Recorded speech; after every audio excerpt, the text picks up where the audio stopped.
Welcome back to Roaming with Restless Women. I'm here today talking with Alison Mullins. Allison is a dynamic leader in the construction materials industry. She's the recipient of Withit's 2025 WOW Award for Sales Excellence and is known for her unmatched expertise in surfaces and global knowledge. As the founder of Rep Methods and ACCM, she empowers small trade businesses with tailored sales training and innovative marketing strategies designed specifically for the industry. Allison is the exclusive sales consultant for Grassi Pietra SRL, a family-owned limestone quarrier and manufacturer in Vicenza, Italy. You're just throwing all these words in on me. I'm sorry. Her works, Vicenza. Vicenza, there we go. Her work spans luxury residential, commercial, and hospitality projects across North America, providing clients with invaluable insights into sourcing and utilizing the finest natural surfaces worldwide. Through her innovative businesses, Allison empowers trade professionals to excel in their fields while helping designers and architects master the complexities of working with natural stone. A two-time best-selling author, Allison's influence and thought leadership extend far beyond her core expertise, and her passion for craftsmanship, dedication to excellence, and commitment to empowering others set her apart as an inspiring leader and mentor in the industry. We're going to talk about mentorship today, too. Welcome, Allison. Oh my goodness, I didn't even realize the bio is so long. Thank you so much, Julie. I guess there's a lot to talk about. Well, when we are at the peak of our careers, that's how it is, right? Thank you. Yeah, I hope I'm peaking. I hope I'm getting there. I'm on my way. Yeah, excellent. All right. Well, first of all, as we talked about, I'd like to understand how you got into the natural stone, natural materials industry, how you got into a basically male-dominated industry to begin with.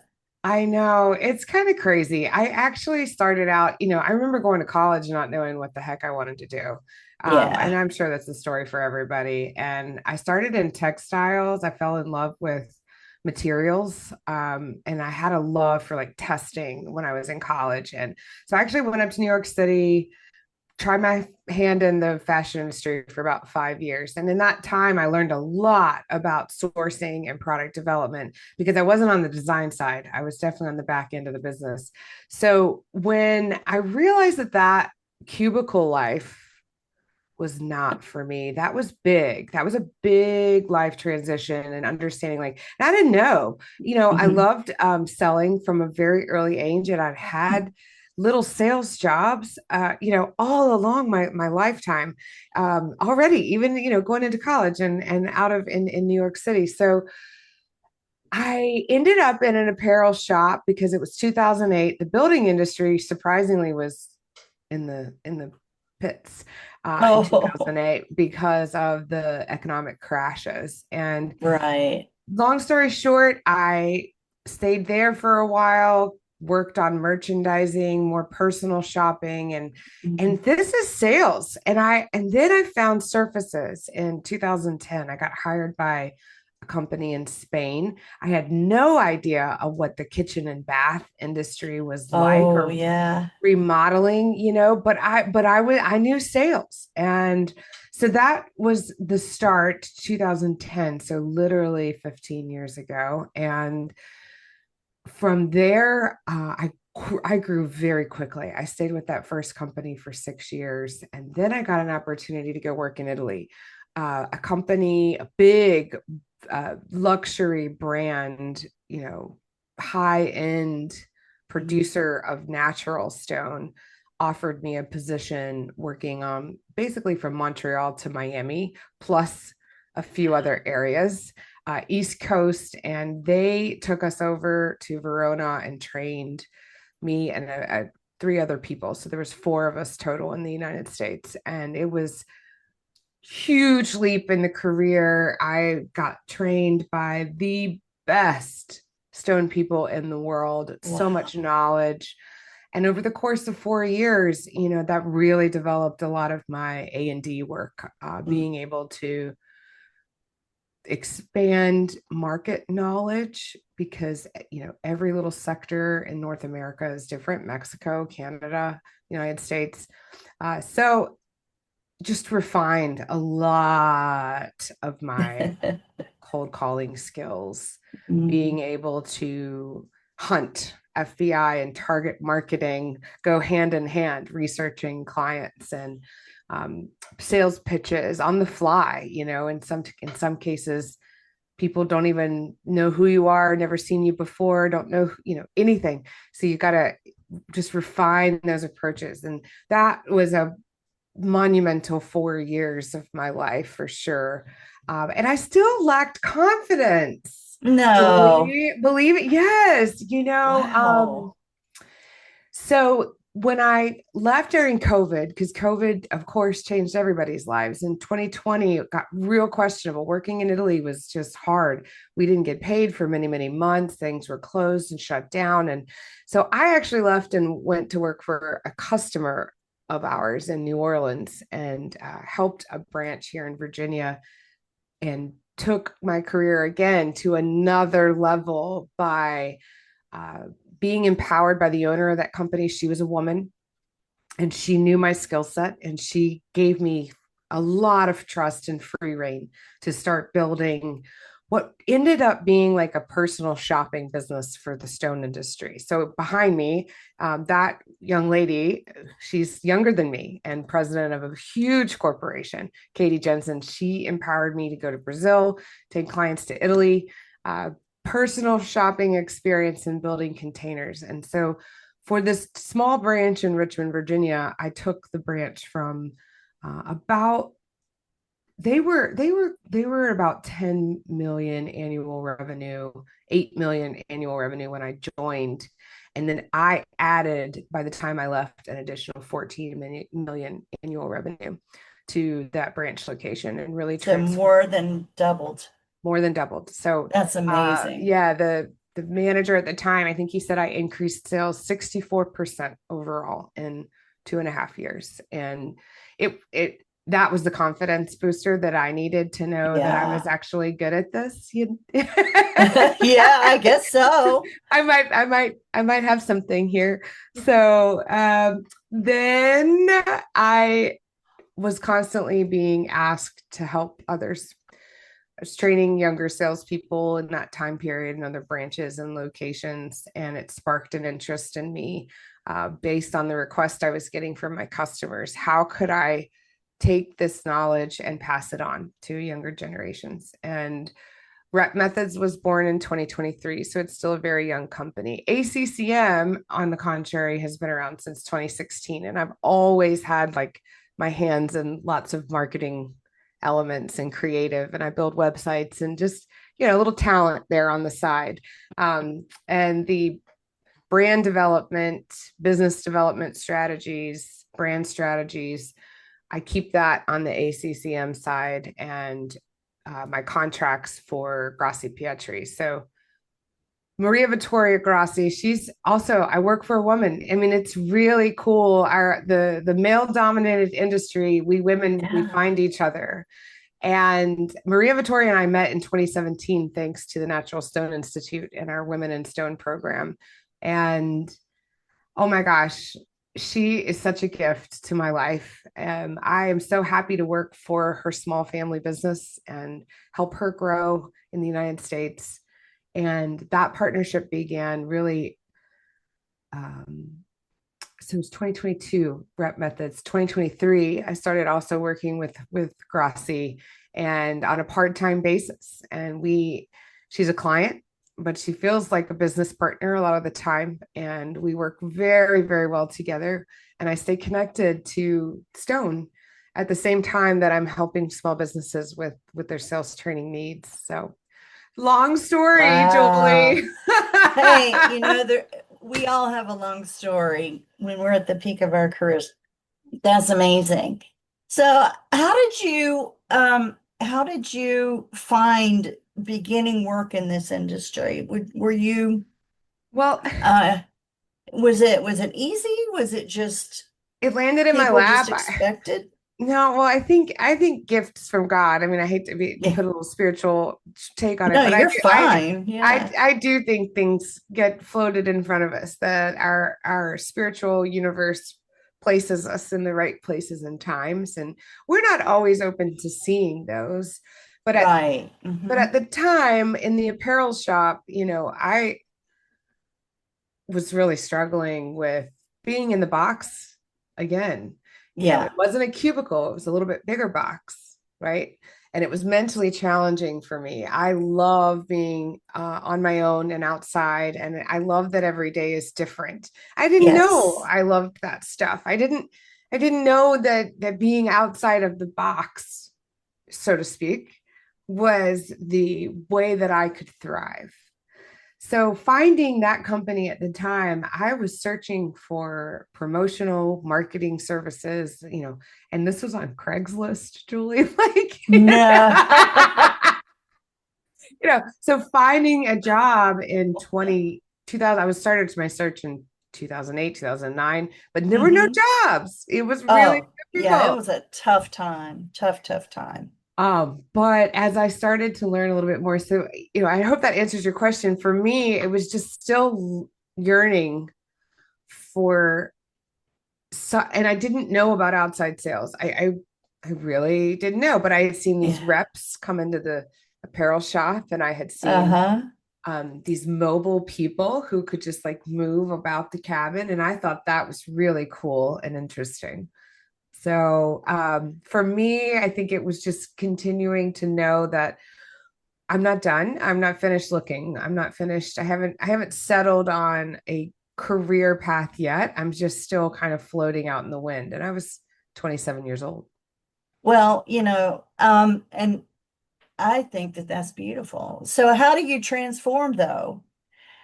We talked a little bit about mentoring. So tell me a little bit about that as far as how does that help someone move from one thing to the other in your experience?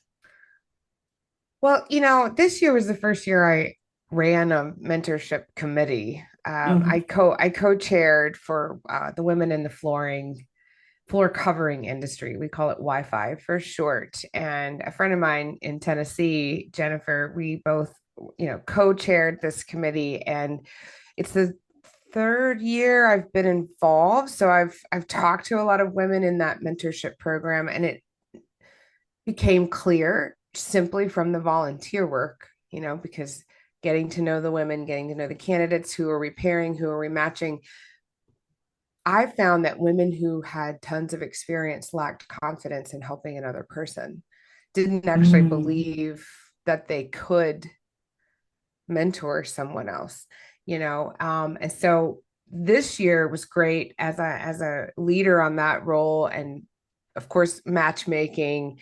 um, I mentioned a woman in Florida that I talked to. She had 10 years experience in commercial estimating, and she did not believe that she could mentor another woman. Mm. She was also Spanish speaking, Hispanic by blood, and we had another mentee who was also a beautiful Latina woman, and they honestly were such a perfect pair. And it just took a little convincing that, hey, you can, like, you got 10 years like doing this. Yeah. Get out Yeah. there and help someone else. And honestly, she wrote me a couple of months later. She also enrolled in one of our leadership programs. And so she took the opportunity, instead of being a mentee, to do the leadership program and then mentor. And oh my gosh, just to see Arimar's growth and progress. And she's so excited and happy that she did make that leap. I think we often forget how much helping others can help us too. And we learn so much when we turn around and teach what we know. We have great ideas as well because the Mm-hmm. person that we're mentoring has experiences that we don't. And when they ask questions based on their experiences, then of course we have to answer differently than if we were answering our own questions. So Mm-hmm. I think it's lovely when we get to mentor other people. Yeah. And So so yeah, have you? I would encourage your listeners to Yeah. take a look around, see what's out there. If it's through the SCORE program, which is Mm-hmm. usually in every local community through Small Business Administration, you know, put your name out there in the mix and say Mm-hmm. that you're willing to give that a try. And I think it really brings light to my life. That's amazing. So how are you doing in your business these days? What's next for you? Oh my gosh. So, well, big time next for me is I'm scaling in a different way. So I knew when I started rep that this was almost a part-time business. Like, of course I wanted to be able to build revenue and have a full-time salary, right? And have a business. But at the same time, Yeah. it was a long game. It was a long game build for me. And the workforce development area is a big personal passion of mine. Like I said, giving back, mentorship, and how Mm-hmm. can we grow? And I have discovered that, I talked about it in my first book, Generation Next, right? Whatever that is for us, Alpha, um, Generation X, and I can't remember them all. Beta is just being born. Beta is just being Yes, born. yes, they But are. now we can almost call the alphas the AI generation too. And Yes. our industry as a whole is struggling in both sales, especially with the Salesforce pool, but also in labor. Mm-hmm. So I have actually developed a program with one of my local county school systems, and we're going to start really small here in Richmond, Virginia, where I'm going to do my first ticketed event. So that's kind of a big deal. I've spoken all over the Yeah. country. I do lots of conferences, but this is actually my own, Alison Mullins Rep Methods event, and offering the companies I work with all over the world and the nation to send their salespeople to Richmond. But at the same time, our local students get to come for free. And we have created an internship program with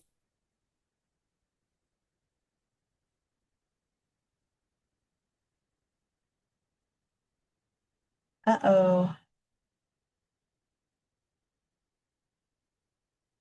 I think the internet just went down.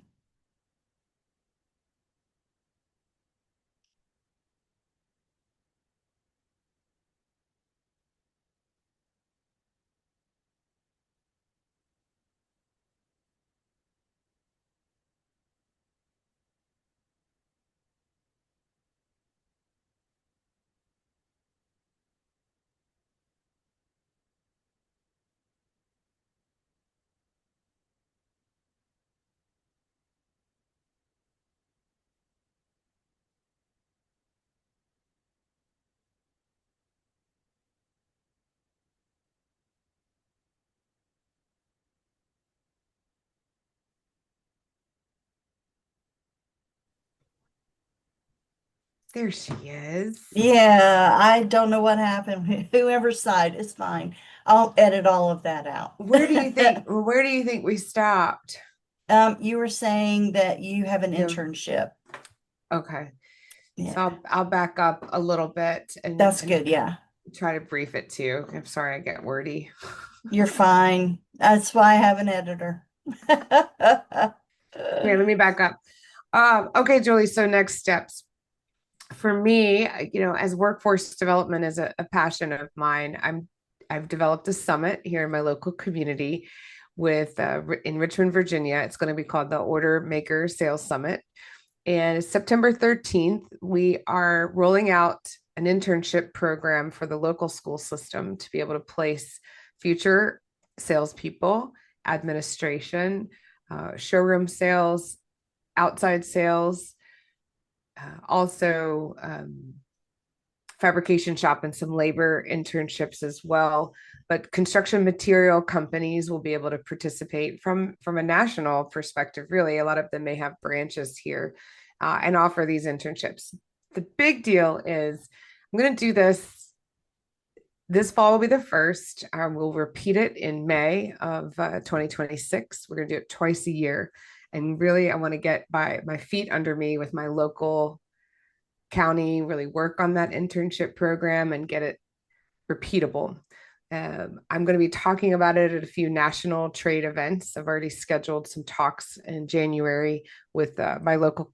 It's a community show in Las Vegas every January, so it's called TICE. Okay. But TICE is supporting me, and we're going to roll this out and talk about it on a national level. And my goal is not that necessarily like I'm the leader of this in every community, but that I can actually scale a repeatable style of an event that anyone can do in their local community to help build out the sales force and other, showroom and marketing attributes as well. So I'm very excited about this type of scale because for me, it's not always about monetary revenue. It's Right. literally about what am I doing to help our industry and our community? That reminds me of uh, we all want to have purpose. Mhm. And a lot of times that purpose needs to be expressed in things other than monetary success, as you said, financial success. And when you're building something or when you're giving back, when you are um, helping other people realize their dreams, that's when you know you've kind of made it in my mind. Aw. That that you're thinking about how can what my skills and my talents benefit others? How can they grow and be successful based on what I have learned? Mhm. And I think that's just tremendous. It's purpose, that is beyond yourself. And I think that is huge. And that's what I'm trying to do with this podcast is Mhm. to share other women's success and their tips and tricks and their wisdom with the world, essentially. Whoever needs to hear this will hear it. That's how I feel about it. So thank you for sharing that. Well, I hope it's inspiring. I think, well,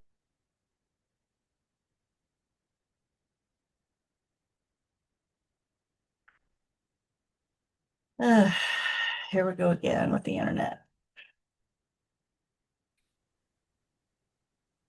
with Okay, say that again. I don't know what's going on with the internet. This is inspiring, you said. Yeah, I said, well, I hope I can inspire someone in your audience to recognize that someone like me, I'm literally no one, right? I've done a few things, right? And I'm building something great. And I did take the initiative to write books and try to help, but at the same time, it's just action. It's Yes, trying to map out a vision and get involved in a community. So there are lots of ways that people can do that without, having their own ticketed event. And I hope that maybe this will inspire someone to just get involved in their local community, especially with next gen. oh, for sure. Well, and yeah, for sure. And and especially with something that there's an issue, there's a need in the world for what you're doing, and a need in your industry in particular. And to be able to see that need and then think to myself, how can I serve? How can I serve the people through that need Mhm. and fill that need? That's amazing. I think Thank it's you. great.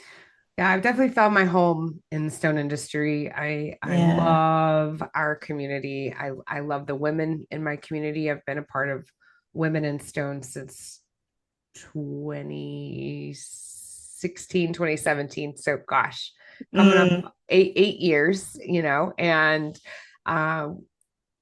yeah, I thank you. That's what I'm doing. And it's very niche. It is our world, but we need to work on it. And a lot of people want to do things and they talk about wanting to do things, but there's a big difference between the people who talk about it and the people who do it.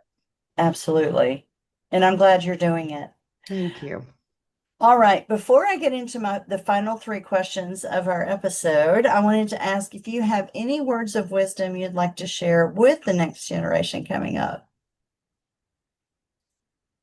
Sure, absolutely. Big topic as of late is I hope our next generation will realize that AI is not the end all be all solution. And those of us who have a little age on us know the importance of interpersonal communication and Mm. connection with humans. And my wish for that next gen is to align themselves with people who do know what that's like and to try to learn the 50-50 balance between computer generated life and human interaction. Well, I think in sales, you're not selling to an organization, you're selling to an individual in that organization. They're the ones that are making those decisions, and it makes a difference if you are connecting with a person or not. So, Yeah, it's a mess right now, Julie. So I see it yeah. I see it every day. I'm sure you probably do too. I mean, Oh, yeah.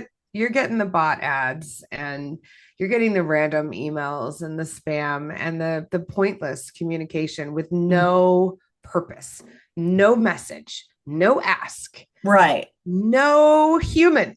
Right, exactly. Well, even right now, I'm looking at I'm also a change management professional. So I'm looking at some projects that are being advertised, and the first thing that I get is an AI recruiter Mhm. that I'm supposed to answer all these messages or all of these questions that they have.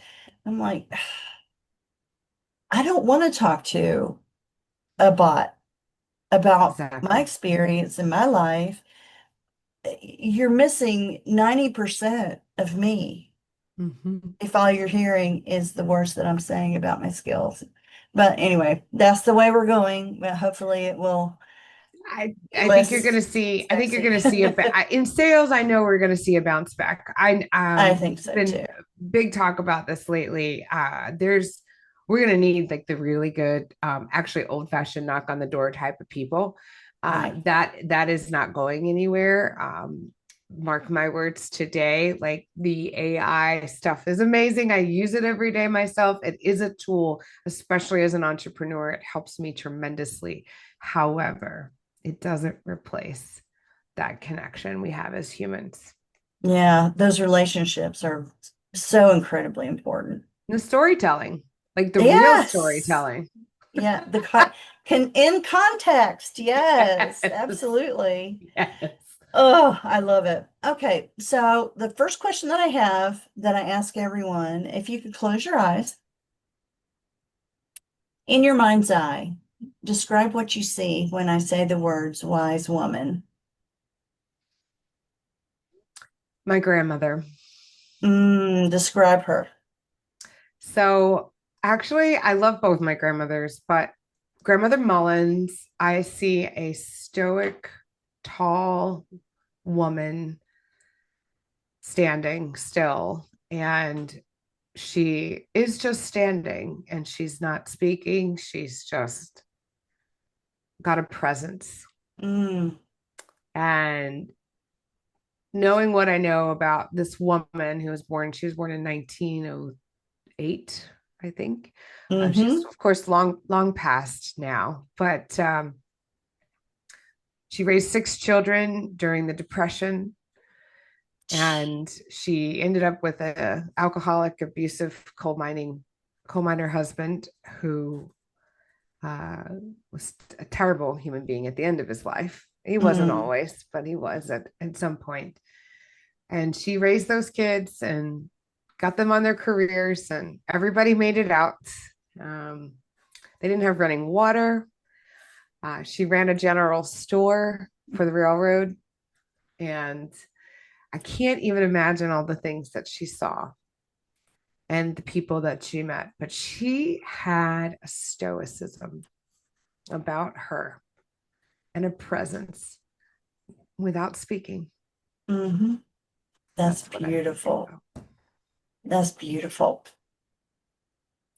Where do you like to roam, Allison? Oh, I like to roam around the world. Yeah. Uh, Yeah. I really love culture, people, food, and I actually enjoy experiencing that alone. Julie, I'm not like you'll never find me on a cruise. Mm-hmm. You'll never find me in a tour bus, Mm-hmm. willingly. Yeah. Okay. um, I honestly really like immersing myself in, foreign cities and places and exploring. And, of course, having one other person there is not too terrible, but it's really about just disappearing in that environment and becoming an observist and watching how other cultures interact with each other and what their day to day is like, and where do they eat and what time, and how's the coffee, and those types of life.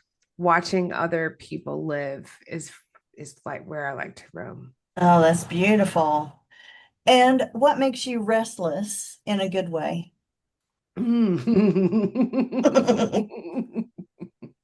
Fear. Fear makes me restless. I think I don't know if I could share the others. I've got a surgery coming up, and luckily for me, I've got some tools in my Serenity package that have been given for me from some 12-step work that I can now tackle fear head on, but it can still make me very restless. Fear of the unknown, fear of what's on the other side.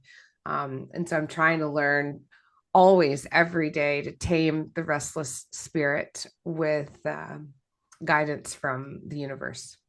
Yes. Well, thank you so much. Thank you for sharing your story, Thank you. for inspiring us from a sales perspective as well as a natural stone perspective. Uh, I can tell you, I live in my RV and I roam around. And so right now I'm at my sister's house. She has a large property, so I'm able to park the RV here. And she is actually redoing her kitchen with, with marble right now. Oh, that's So I've been fabulous. living the last 3 weeks in the midst of the stone thing, and she's picking out, That's so interesting. she's picking out her backsplash for her kitchen right now, and it's just an incredible array of stuff that she has to choose from, and it's all beautiful. Mhm. Yeah. I'm so Thank you glad. so much for sharing with us today. And folks, how can people get a hold of you if they want to talk? Well, sure. I think the easiest way is REP Methods, METHODS. That's my website. I am on a few social medias. No TikTok for me, but Yeah. you know, come visit. And if you'd like to learn more about my workforce development program or support that Mhm. program, there's information available on the website. And thank you so much, Julie. Thank you.